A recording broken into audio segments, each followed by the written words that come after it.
So the first one, we'll just install it on Pantheon.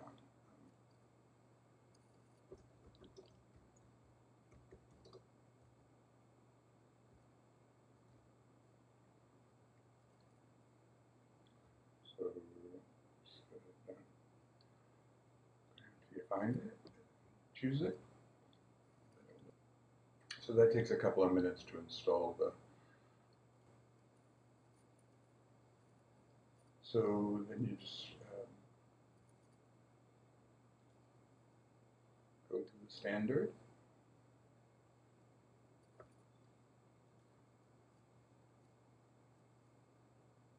Select this.